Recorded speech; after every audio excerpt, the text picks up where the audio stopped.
Well, the Polish people have had enough of the globalist agenda coming out of the European Union and Brussels, forcing their hand against to support Ukraine. The Poland's already had taken in millions of Ukrainians, and it's really turned their country totally upside down. Well, Polish political member of parliament, Grzegorz Braun, has had enough. He has gone viral today for tearing down the EU flag and wiping his shoes on it and setting it on fire. Watch this.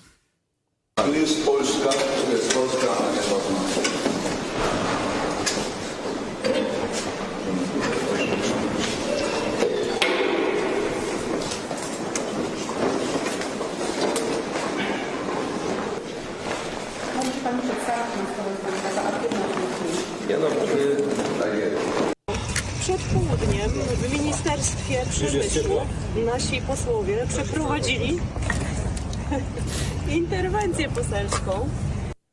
Wow. Done. Tell me how you really feel about it. Polish politician, member of parliament, Grzegorz Braun joins us now from Warsaw. It is almost 10:30 at night over there. Grzegorz, great to see you. Welcome back to the show. Thanks for having me. God bless you. God bless everybody. Everybody. Well, God bless you. What do you want? Totalitarian systems. So you are angering a lot of people. You are angering the establishment. You're angering the globalists, saying we are done. I mean, can you explain, why did you light this flag on fire? What do you want the world to know about, and what the Polish people and how they are fed up with the European Union? Well, I want to know, everybody, that each of my compatriots, Polish people, paying their electric bills, paying money for electricity, they pay 40% for this Green Deal, this climate change, human cost idea, which is obviously ridiculous, which is non-science-based belief, religious belief, and everybody is paying money. And that is why I am against the European Union, which is a true inheritor. It is the real continuation of the Soviet Union and the Third Reich put together. You had Euro-commies and Euro-Nazis in the beginnings of this project. Walter Hallstein, Hitler's lawyer, Altiero Spinelli, Stalinist communist, who predicted that nations and private property is supposed to vanish because they wanted to build their brave new world. I don't want to be a part of their brave new world, and that is why I oppose and protest. Now, I've never met an actual European from Europe who thinks that the EU makes their life better. Every European knows that the European Union is there only to add weight to your back. Misery. That's it. I don't know a single European who thinks that the European Union's doing great for them. Yet the EU continues to publish these surveys saying people love us. They feel safe in the European Union. The Polish... Not true. Absolutely. Now, the Polish have been asked to sacrifice... Sorry, go ahead, please. To confirm all your worst diagnosis that you can give about the European Union. My political action today, together with my friend, member of Polish Parliament, Roman Fritz, we visited the Ministry of Industry, which is actually the Ministry of Annihilation of our industry. And everybody knows that it's costly, that it's absurd, that it's also illegal because it breaks our constitution. But totalitarian systems have this quality of, staying around for much longer than they should. Right. So my question is, why don't more Europeans understand that when the media calls someone far right, what that means is that someone wants to break from the power structures that are hurting you.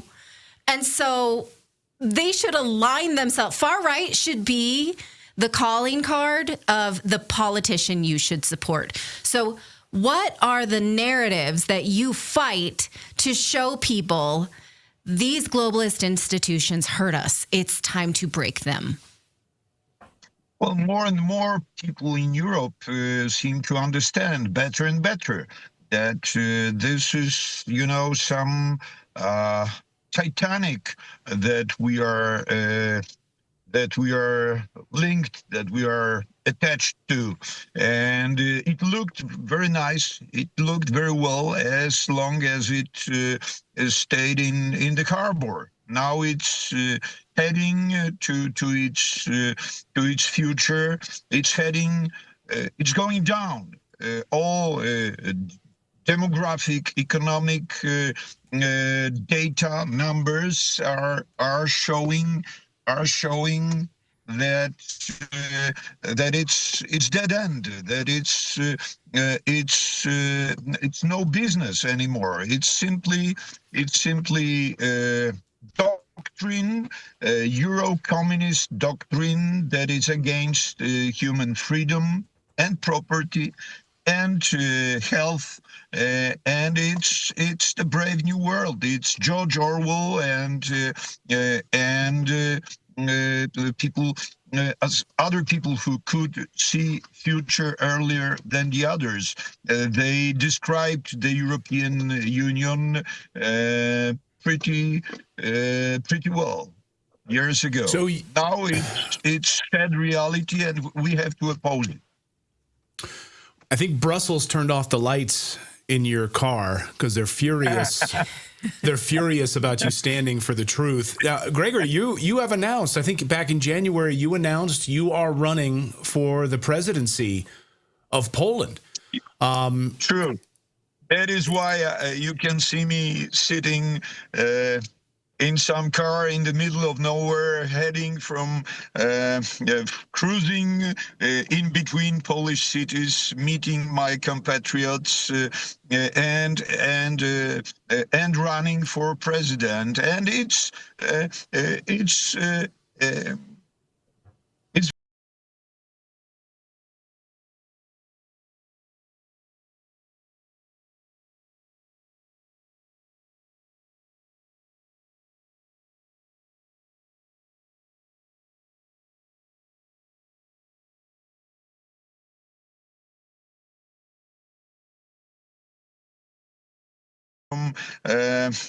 cruising in between Polish cities, meeting my compatriots, and running for president. And it's very fruitful, this campaign, because obviously we are running against the establishment. I personally have 0 minutes, 0 seconds on major TV stations, but more and more people seem to, they seem relieved when they hear my message, down with commune, down with Euro commune. They just like to hear that normal life would be possible.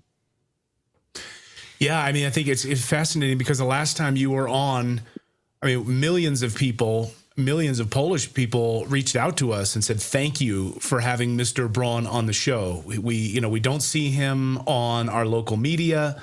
We have to tune into shows like Redacted to hear the truth.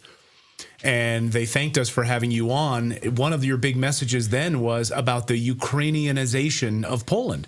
and how Ukraine, of Yes. course, has Yes, the boundaries, the flood of immigrants into your country has really remade Poland. Is that a big part of your message going forward?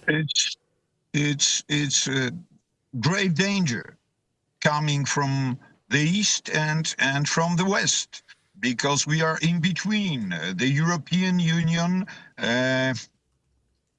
would like to force us to accept migration from the west.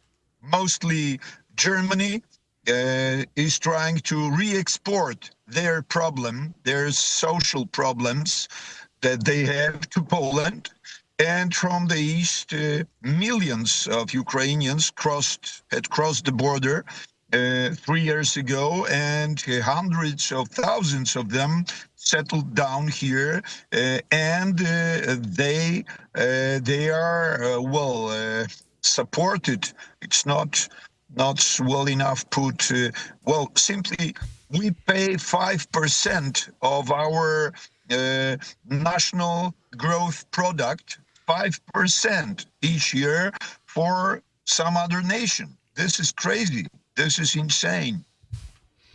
Right. So Polish people who support the establishment, they may wonder, without the European Union, could Poland survive? But how much worse could it be, because they are supporting other nations, supporting wars that they don't belong in, based on a lie that Putin's coming to Poland next. And Polish farmers were asked to stop producing to privilege Ukrainian farmers since the war began. How bad could it be if Poland was going it alone without the European Union?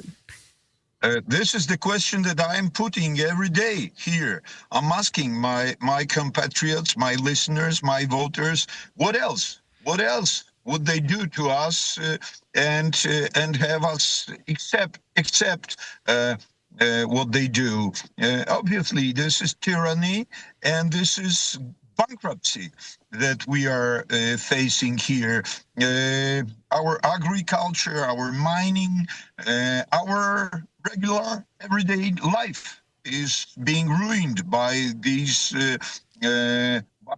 doctrines, false doctrines, and wrong directions, and obviously the danger of us being pushed into the war is the most horrific, very real danger, and I must say it is up to you. It is up to you, Americans, to spare us this tragedy, because the people who are in charge in Warsaw are very they are simply servants of your politicians. They are agents puppets of different foreign governments, and that is why Polish nation is not safe.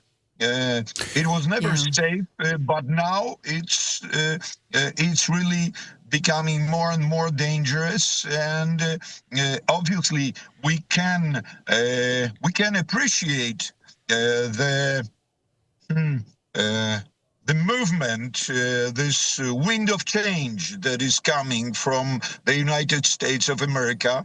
I myself would love to repeat Mr. Trump's some of his actions, like throwing out WHO, World Health Organization, canceling your version of the Green Deal, restarting mining, and so on and so on. But on the other hand, we are very worried that again the United States of America is going to sell us in the course of their great game that they are playing with Moscow, with Beijing. This is very dangerous, because American politicians and American army and and CIA and DIA, I am afraid, have the keys to the politics in Poland, in Warsaw, and nobody knows now how they are going to use these keys. Yeah. Well, folks, you're looking at this could be the next president of Poland right here, Gregory Braun. We appreciate you joining us late at night, in between going to meet different Polish people, different campaign stops around Poland. I know you've been tireless there, Gregory. Great to see you. Good luck to you. Thanks, and thanks for having me. God bless you, and let's try to do our best to. Not to find ourselves in the course of the Third World War. That would be really miserable. And Poland and Central Europe obviously would be the first playground of this war. So let's do everything to stop it. Thank you very much. Yeah. Agreed. Thank you. Gregory, great to see you. Thank you so much. And good luck to you.